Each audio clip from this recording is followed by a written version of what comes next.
Brahma, Guru Vishnu, Guru Devo Maheshwara, Guru Reva Param Brahma, Tasmai Shri Gurave Namaha.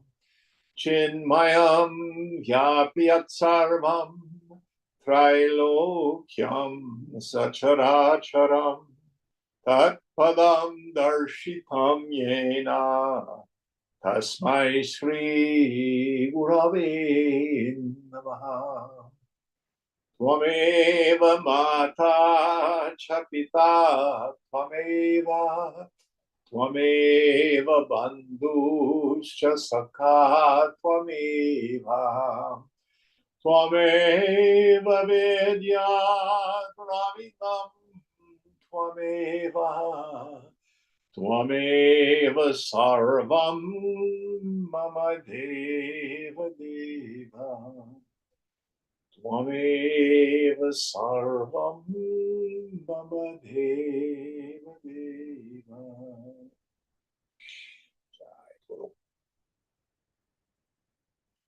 Om Sahana Vavatu Sahana Bhunaktu Sahaviryam Karavavahai Tejasvinavadhitamastu ma vidvishavahai.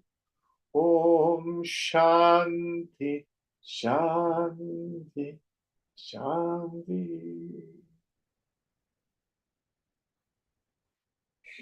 So where are we in our text? Page 148, second verse.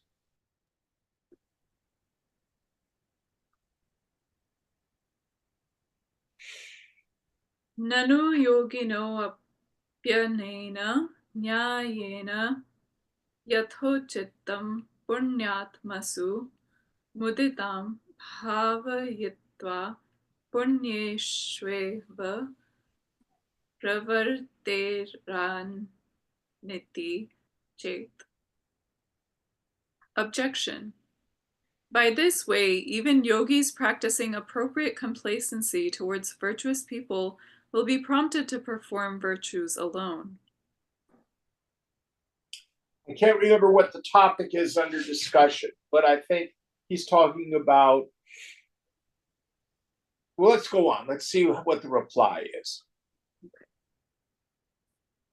Pravartantam nama ye maitriyati bhishchitam prasadayanti teshameva yogitvat maitriyadicha tushtaya mupalakshanam tena abhyayam sattvasangshuddhihi ityadi deva sampat amanitva madambhitvam ityadi jnana sadhanani jivan sthita pragyadi vacha nokta dharmascho palakshante sarvesham etesham shubha bhavana rupatvena malina vasanani nivartakatvat. Reply. Let them do so, since they, who through friendship, etc., purify their mind, are truly yogis. The quaternium of friendship, etc., implies other analogous virtues. So, fearlessness, purity of heart, from Bhagavad Gita, and the like divine endowments and the means to knowledge, such as humility, unpretentiousness, and the like virtues mentioned while describing Jivan Mukta and Sthita Prajna are implied, since all these, being good desires, eradicate impure desires. Okay, so I think the point he's getting at, if we use the Sthita Prajna Purusha section from Gita as an example, these qualities describe the woman or the man of steady wisdom. Equality of vision, friendliness towards all, supreme detachment. These happen naturally to the woman or the man of knowledge. For the rest of us, there is value in practicing them. So the Stita Prajna Purusha section is not there, or any of these others, to check out other people's consciousness. Is so and so realized? Well, let me look in the book. Oh no, look at them, they're doing this, or oh, they must be realized they're doing that. To the person in ignorance, we can't really tell who is or who is not a jnani. One jnani can recognize another. But the point is, we use these sections as our own sadhana. Where are you in all this? Now, I'm going to push back a little bit on Vidyaranya here. Ultimately, what is the test for a person of steady wisdom?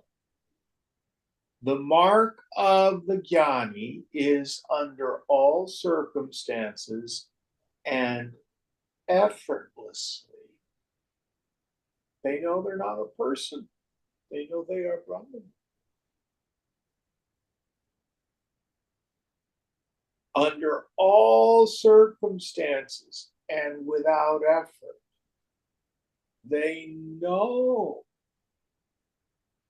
that the phenomenal world is what I call trinkets and baubles.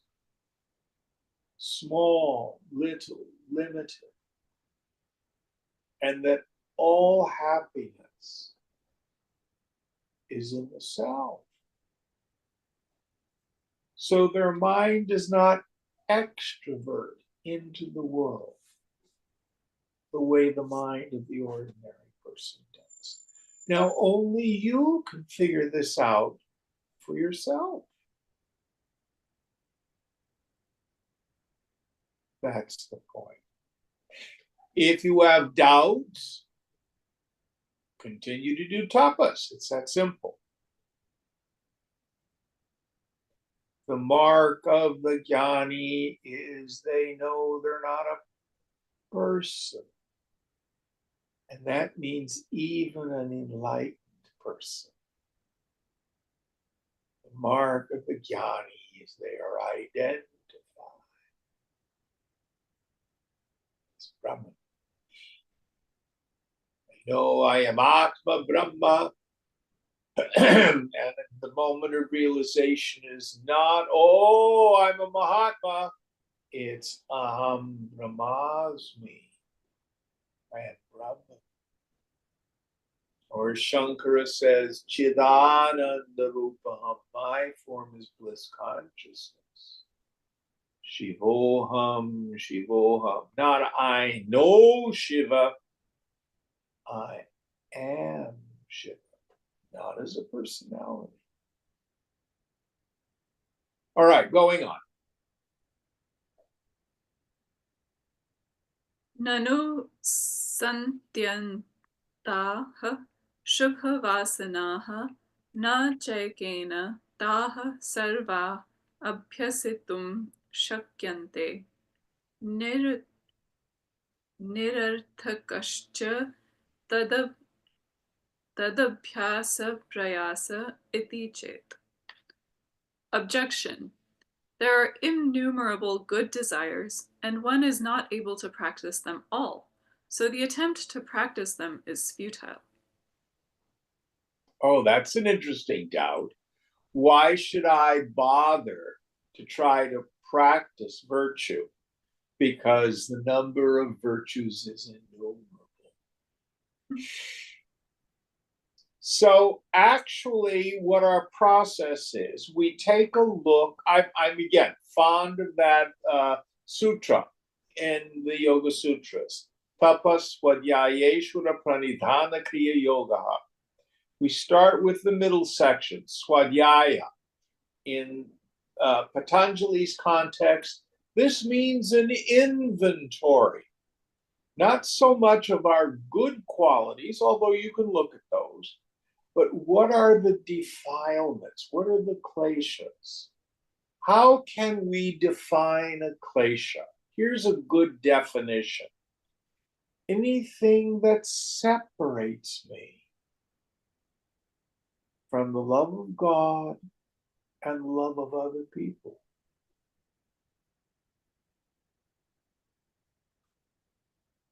Anything that agitates my mind. Anything that robs me of my serenity. And they can be grosser handicaps, or they can be very subtle. So in the beginning, we do the inventory, swadhyaya, which literally means self-study. When we have some understanding, then we practice tapas, austerity.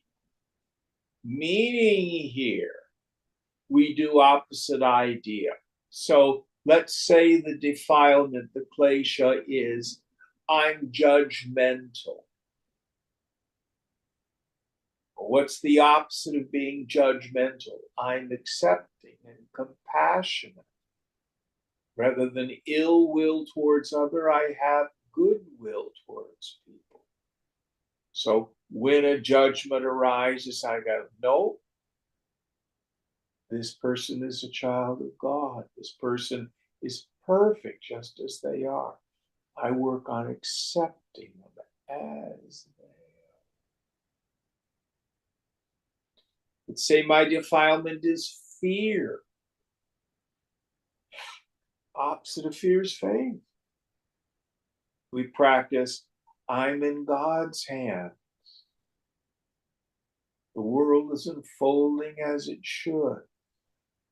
The self in me is never touched by the vicissitudes of the world. All will be well. So this is this practice of dealing with a klesha, a negative thought, by its opposite. This is not only part of yoga, but it's a part of Buddhist practice too. But a more advanced practice is we give up attachment and identification with even the virtues. I am not an angry person, nor am I a compassionate person. What am I? Chid Akash. We quit getting involved with or believing the mind. To review what Swamiji always used to say, the way to heal the mind is to get out of the mind. But for many of us, what we need to do if we have a troublesome klesha is practice the opposite idea.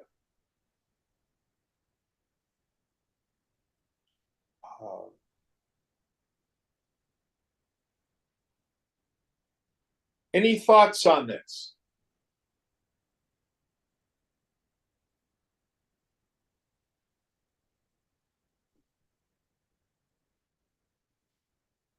And we have to understand that, as Werner Erhard used to say, understanding is the booby prize. Why am I so triggered in this kind of environment? Well, it could be something from my family of origin, it could be something from a prior life. But knowing where it came from, maybe even going back and reliving the trauma, doesn't necessarily make it go away. We have to do this gritty manual labor thought by thought. No, you're just a complex. You're just a syndrome. You're not rooted in anything real. Turn the mind towards subhecha, auspicious desires. Any thoughts on this? Next verse.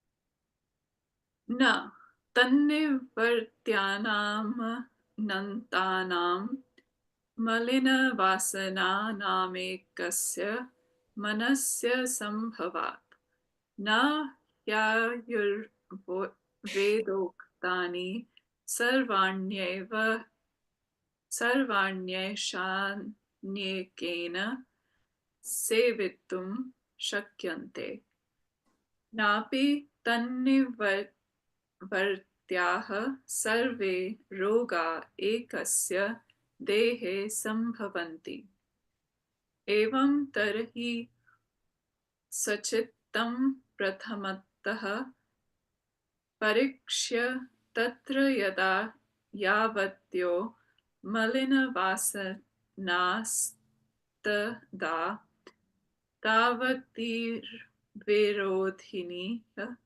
शुभवासना अभ्यस्येत तथा पुत्रमित्रकलत्रादिभिः पीडयमानस्ततो विरक्तस्तनिवर्तकं पारिव्राज्यं गृह्णाति तथा विद्यामद धनमद कुलाचारमद मदादि मलिनवासनाभिः पीड्यमानस्तद्विरोधिनं विवेकमभ्यस्येत् स च विवेको जनकेन दर्शितः अद्य ये महातां मूर्ध्नि ते दिनैर्निपतन्त्यतः हन्त चित्तमहत्तायाः कैषा विश्वस्तता तव. It is not so.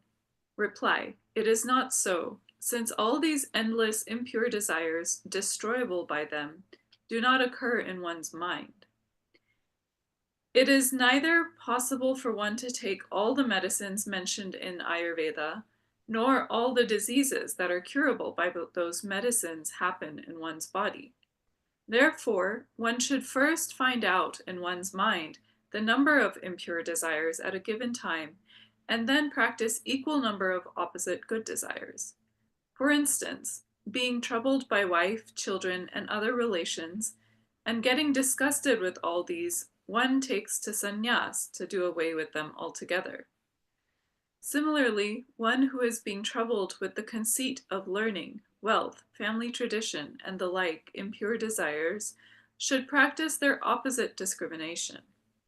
And that discrimination has been described by Janaka thus: they who are at the top of the great today will go down in a matter of days. Alas, O mind, what kind of faith is this that you have in greatness? So, to summarize it, how do I know which klesha to work on?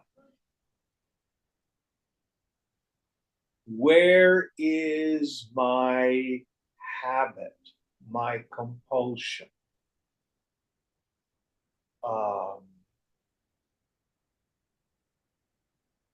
You hear me say this in class so many times.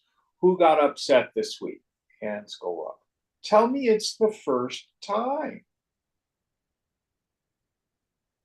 You know, it's the same circumstance over and over again, usually. That's the klesha.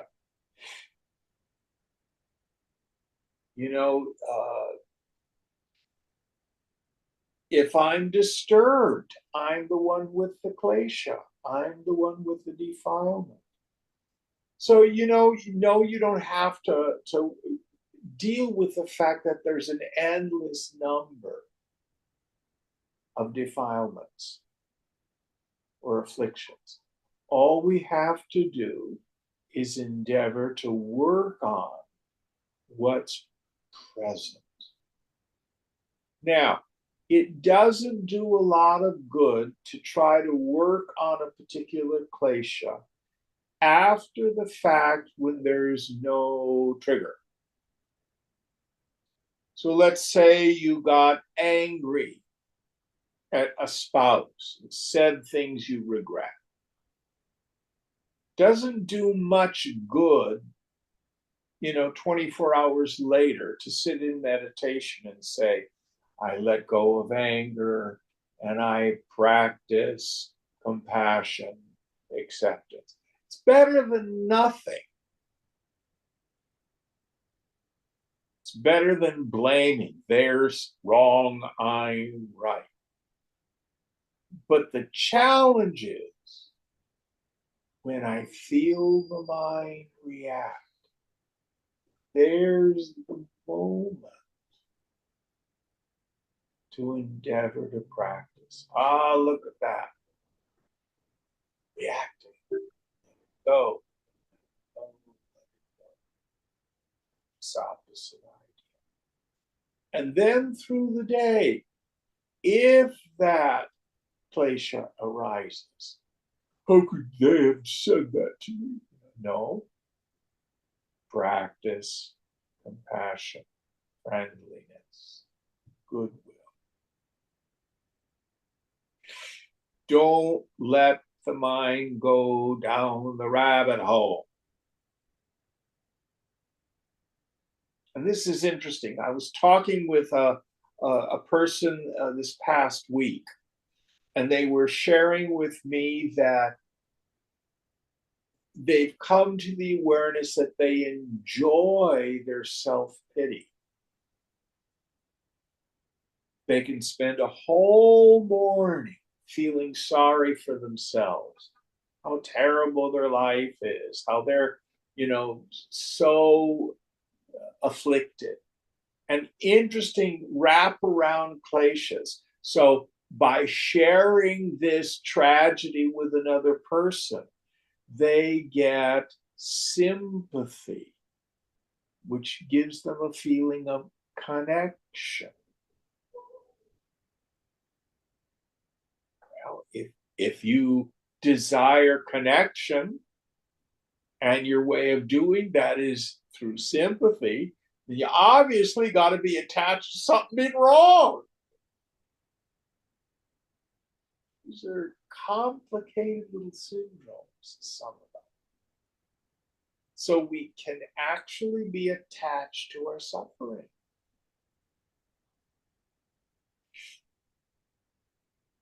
And the more we meditate, the more we stand back in the viewpoint of Sakshi, the witness, the clearer these things become.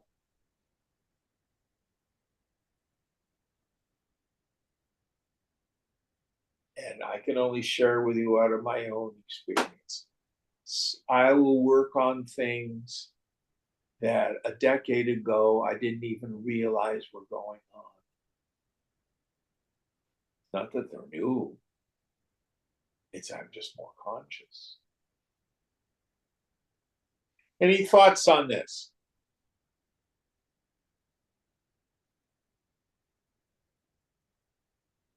So yes, the virtues are numerous, the kleshas are numerous, innumerable. But what afflicts me, it's usually only about a half a dozen ideas. They just keep repeating over and over and over till I choose to do the tapas, to burn it out.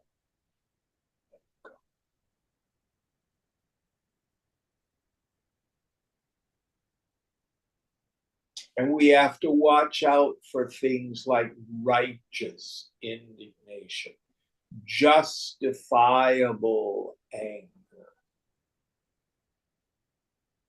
This is delusion.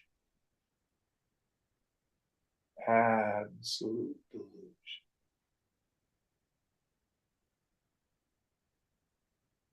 Will I have to worry about the future? If I don't worry about the future, I'll fall into the abyss. No. Or I was talking with a person some time ago. They were convinced the only way they could motivate themselves is to beat themselves up. I'm such a terrible person. I'm so stupid, you know. That's what motivated them. No.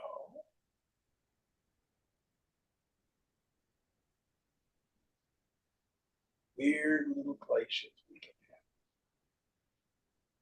have. Any thoughts on this?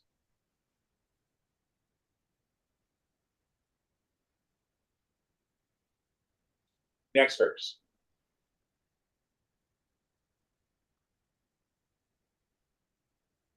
क्वधनानि महिपानां ब्रह्मणः क्व जगन्ति वा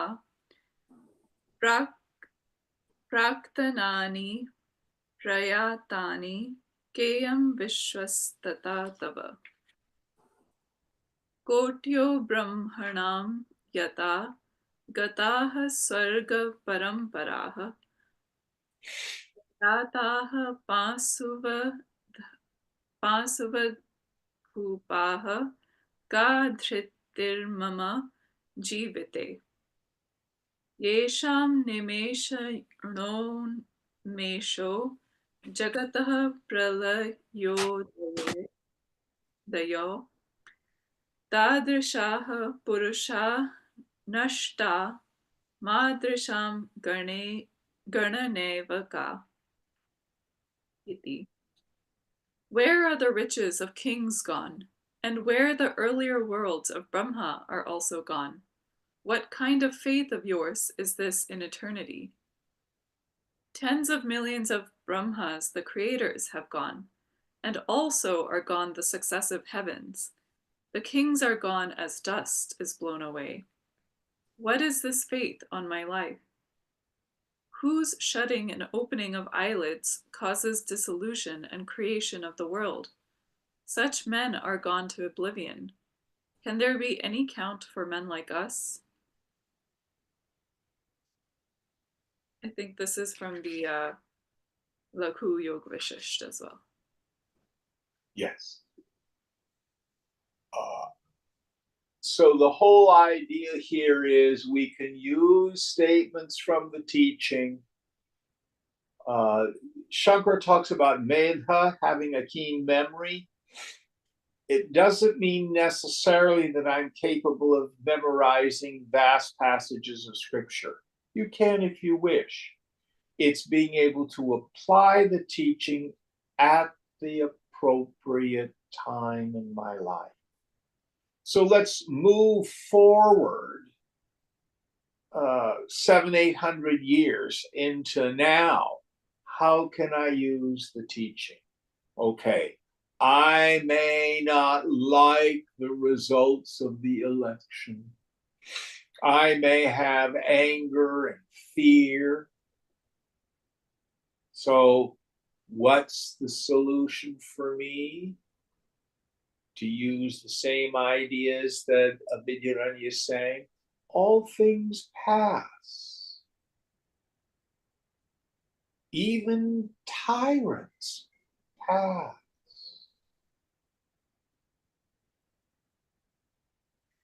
I bemoan that the people I thought were the good politicians, they didn't win. Well, all things pass. Nothing is permanent. Nothing is permanent.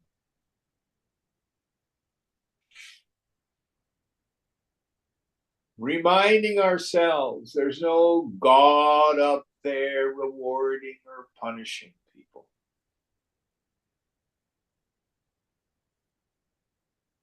We don't get what we want. Listen carefully. We don't get what we think we need. We get the inevitable results of our past actions, much of which has been done in ignorance.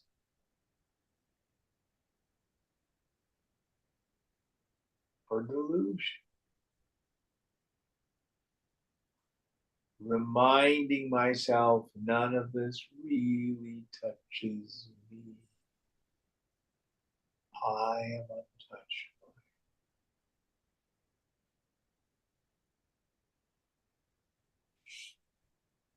All sorts of things.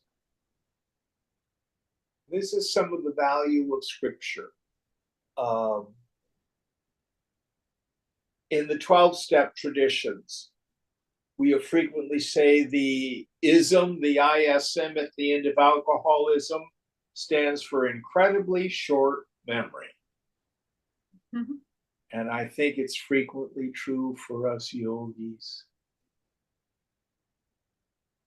How many times have I heard the truth, and yet I get out there in the world, and I may not have a good memory, but I sure have a pretty good forgettery.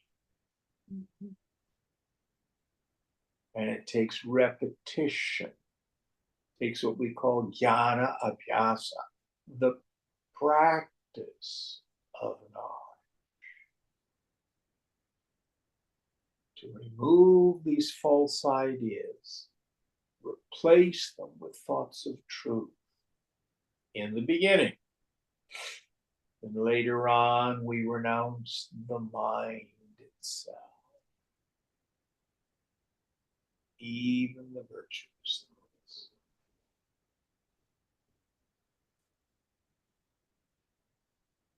Well, isn't this suppression, Jim? Aren't we just in denial about what's really going on? No. Denial is when I pretend I'm not having a particular klesha. I'm angry at my partner and I say, oh no, I'm not angry. I love them. I just inadvertently close the door on their hand. We're acting out unconsciously. No, we have to tell the truth with a small t. Yes, I'm angry. Yes, I'm incredibly hurt. Yes, I'm fearful. Now, once I've acknowledged what's actually going on, my psyche, then I can start practicing the antidote. But that's a different process than denial. Any thoughts on this? All right, next verse.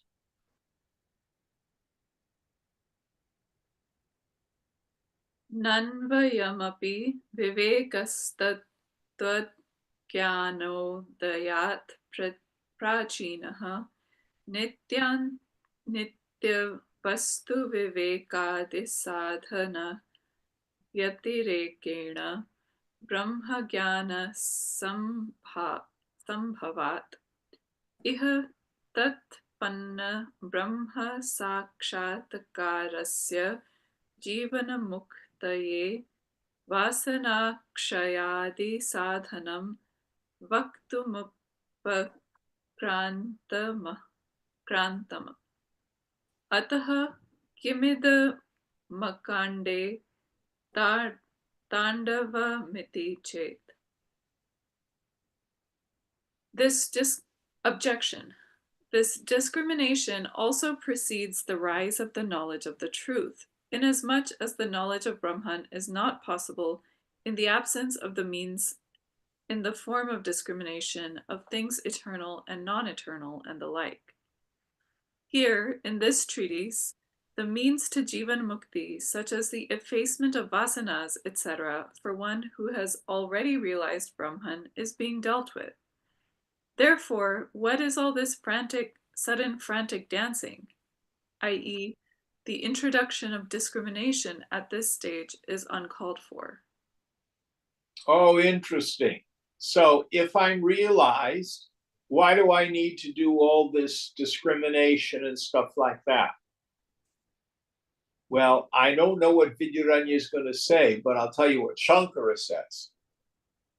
One of my favorite verses, 267 in Viveka Chudamani. Even after realization of the truth, meaning I've had some experiences of the no thingness of the self, there exists a strong impression that one is the doer and the enjoyer, the karta, which is the cause for rebirth. Here it means I re-identify.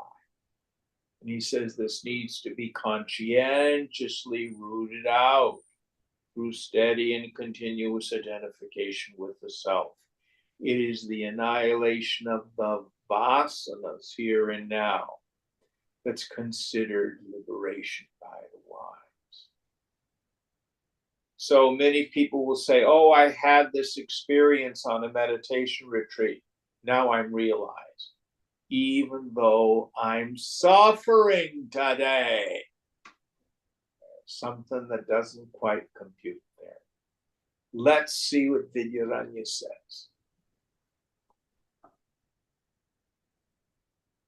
Nayam doshaha sadhana chatuштaya sampannasya paschad brahma jnana mityesha sarva purusha sadharanaha praudho rajamargaha janakasya tu urva punya puncha paripakena ka परिपाकेणाकाशफलपातवद कस्मासिद्धि गीताश्रवणमात्रेण तत्त्वज्ञानमुत्पन्नम् ततश्च चित्तविश्रान्तये विवेकोऽयं क्रियत इति काण्ड evedamuchitam tandavam. Reply. There is no harm in this. One should accomplish the quaternion of means first, and then the knowledge of Brahman follows. This scheme is well known, as well as a well-known royal road for all people in general. But Janaka, as soon as he heard the Siddha Gita, realized truth all of a sudden. This windfall was, of course, the consequence of the accumulated former virtues. Afterwards, practice of this discrimination was undertaken in order to put the mind at rest. So, introducing discrimination at this stage is quite relevant. Not sure what he's driving at here, but what he's implying is we become adhikari, we become a fit student. Again, going back and referring to Viveka Chudamani. Viveka, Vairagya, Shamani Guna, Mumukshutva, those qualities, we develop them. They are preparatory.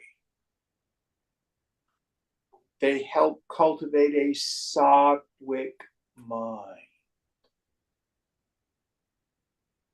Then knowledge arrives easily. Now, antithetically, let's not take Janaka, but let's take a modern saint like Ramana Maharshi. So he's at school, he's 16 years old, hears about the death of a fellow classmate, comes home, obsessed with dying, lies on the floor, acts out what dying is, goes through subject-object discrimination, realizes the self in half an hour. How did that happen? Here, Vidyaranya says it's the result of punya, merits accrued in prior lives. In Gita, Krishna says in response to Arjuna's answer, what if I don't realize this lifetime? I do all this practice and I don't realize the self. Krishna says, don't worry, my devotee is never destroyed. You can't take your money with you, but you take your yoga with you. Your next life, you're born into a noble family, you're united with your knowledge, and it comes quickly then. So we have these saints like Amaji, Ravana Maharshi, Nandamayi Ma, who seem to have virtually no sadhana. It only means they did it in prior lives. But then what did Ramana Maharshi do? For 11 years, the biographies call it seeming tapas. He lives in the crypt of the temple at Tirunamali in silence, destroying those residual kleshas. Continuing to do seeming.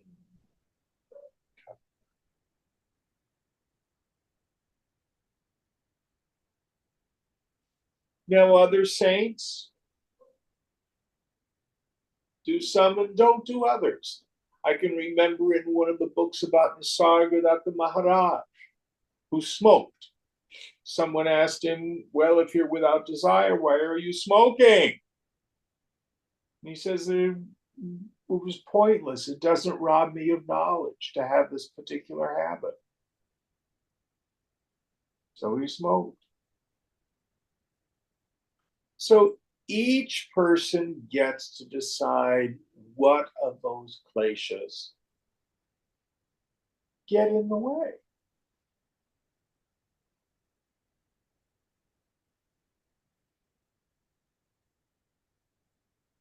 Some great Mahatmas like Swami Tapovanam. Oh, what a tapasya. He found joy in the intensity of renunciation.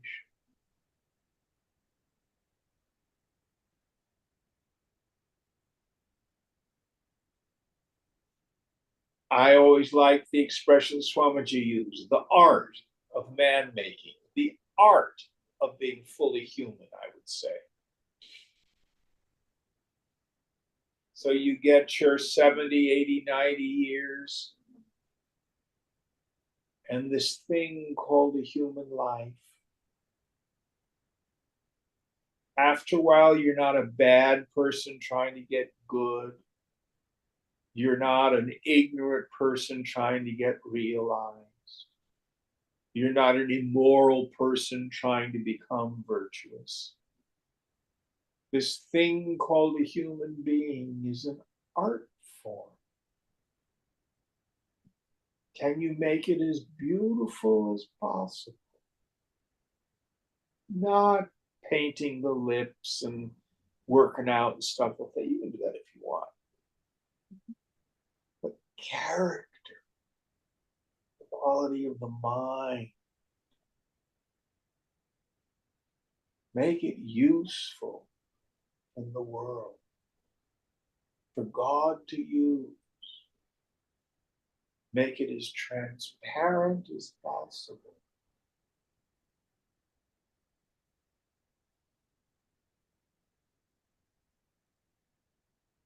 So this is why frequently we may see knowers of the self continuing to do tapas of some sort, continuing to do practices.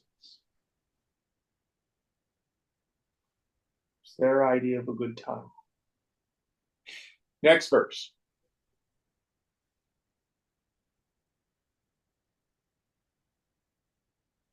Nanvevamapyasya vivekasya jnanasamanantara bhavitvena malina vasananuvritya bhavachash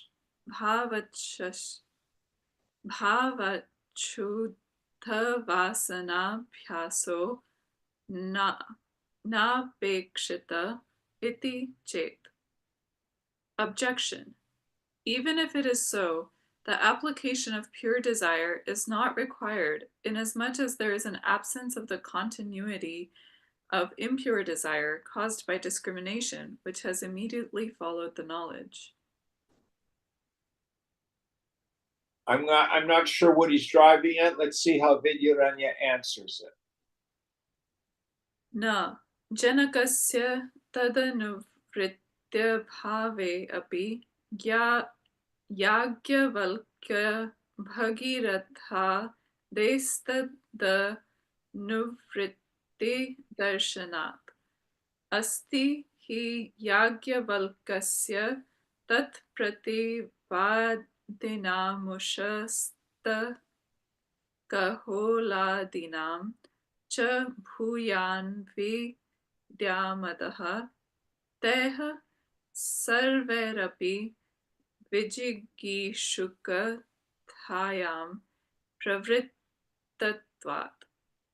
Reply. It is not so. Although absent in Janaka, it is found in Rajnavalkya and Bhagirat and others. Even Rajnavalkya and his opponents Ustata, Kahola, and others all had vast pride of learning, inasmuch as all of them entered into disputation desiring victory.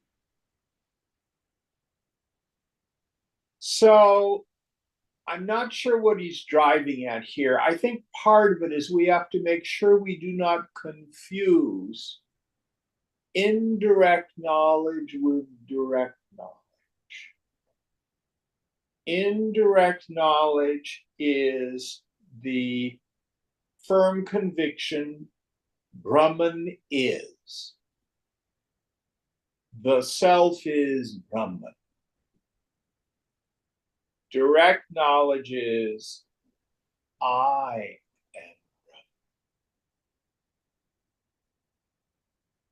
So in that particular story, this is about how the son of Varuna comes to this great conclave that Janaka holds of all the learned Brahmins, and they exhibit pride in their learning and they're doing disputes.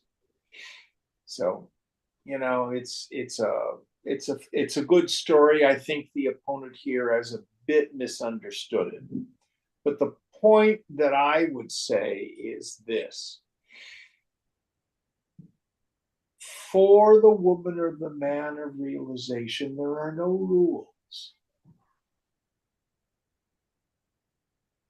You will not gain more self by doing ritual or even practicing mental things. But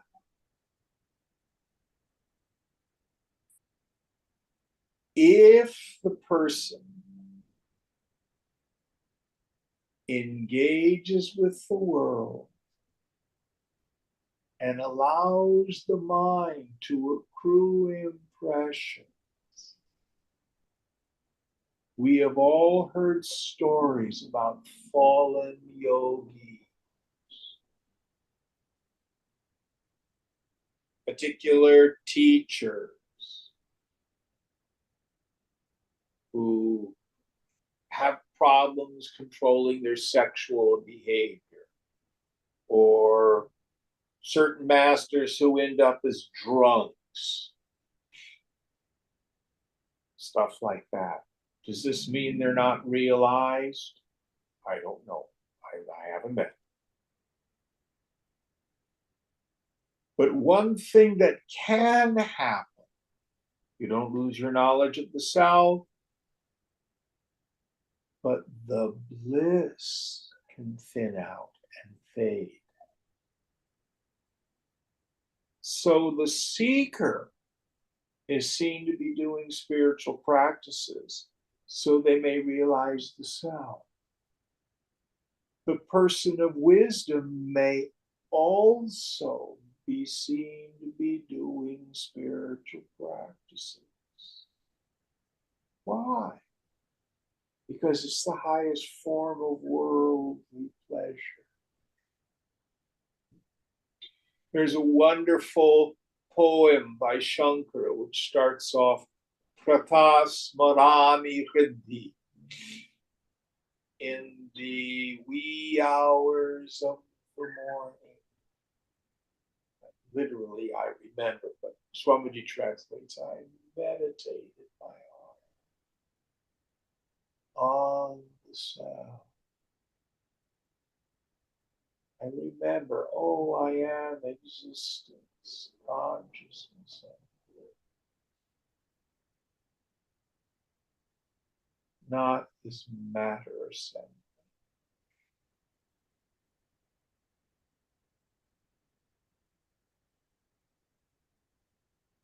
So Shankara liked to do that. Do some personal sadhana. Did it add to his knowledge of the self? No. But it's the highest form of worldly pleasure.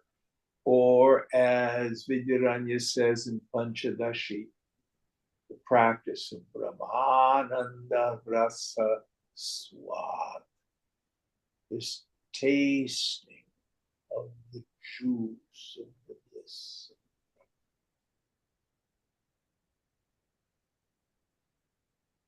This reveling in the halls of Vedanta, as Swamiji used to call it.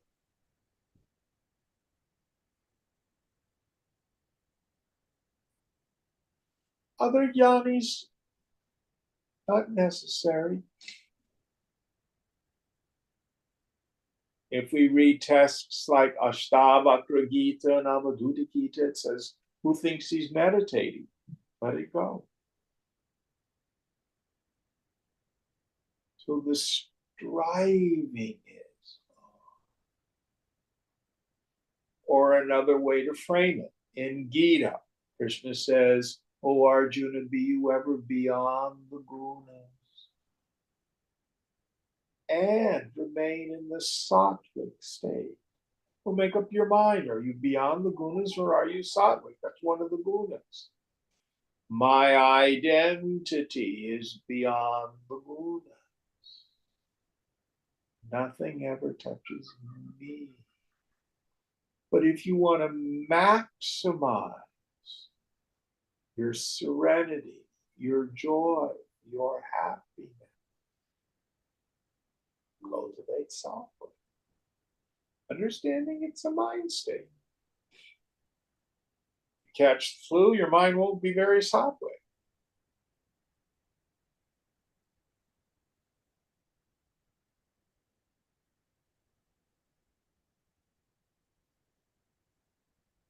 All right.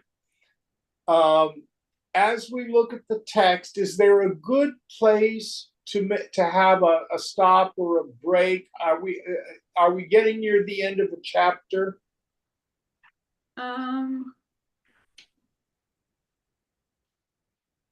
There's still a good ways to go before the end of the chapter.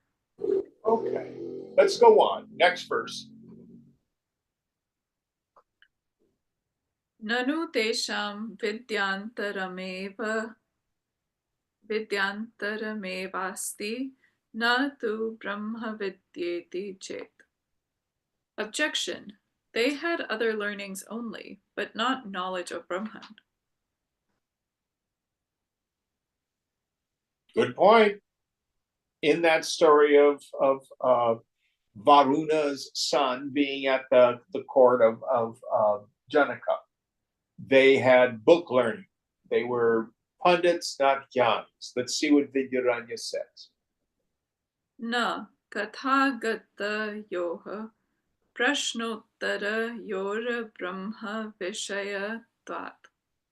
Reply. It cannot be said so, since in that debate all questions and answers thereto are found to be concerning Brahman.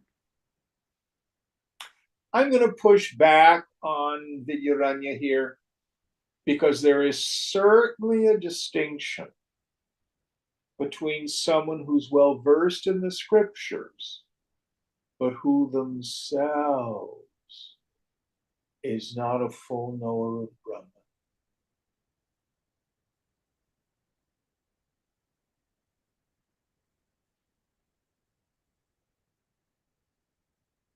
If one, and the ascetic woman who comes in at the end talks about this. Again, the difference between paroksha jnanam, indirect knowledge, and aparoksha jnana, direct experience.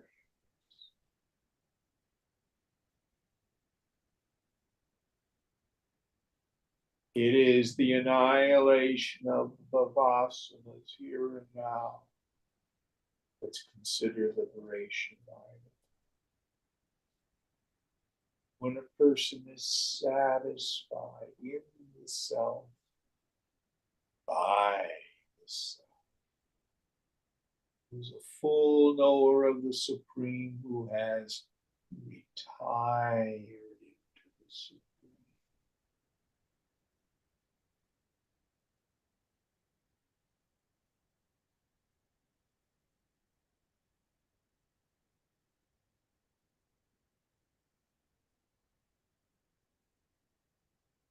We have to be very clear that there's a distinction.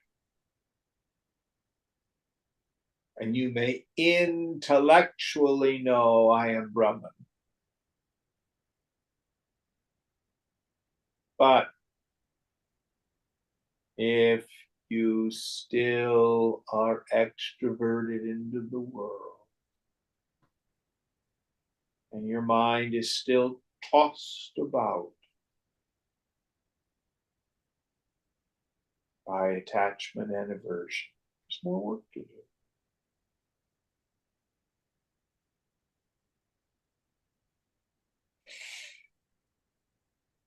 All right, one more.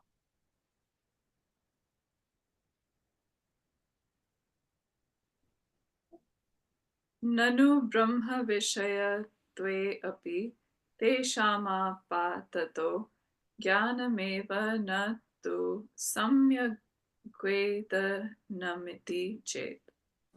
Objection. Although Brahman was the object of discussion, they had only indirect knowledge, not the perfect knowledge. I kind of like the objector here. Let's see what Vidyaranya says. Na tatha satyasmakamapi tadiya vakye rutpatnaya brahma vidyaya asamyakta prasangat. Reply. It cannot be said so, because in that case, our knowledge of Brahman arising out of their statements shall also become imperfect, indirect knowledge. I'm not sure what he's driving at, but what can happen is what the Buddhists call enlightenment sickness or second mind. So you may have a very deep samadhi, and you know I am that partless Brahman. But then ego can reform with the thought, I know something significant. I have an awakened state of mind. I am different than my fellows. And let me tell you about it.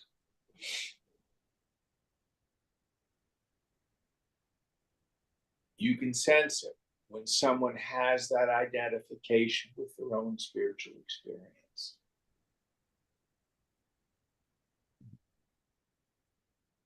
And that needs to be burnt out.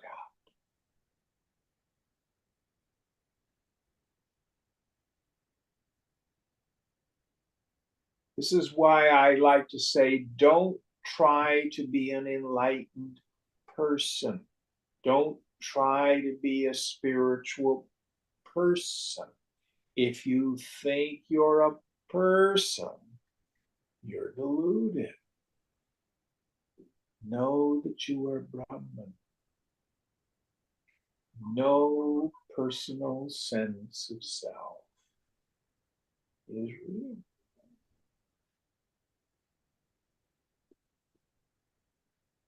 Let them all go.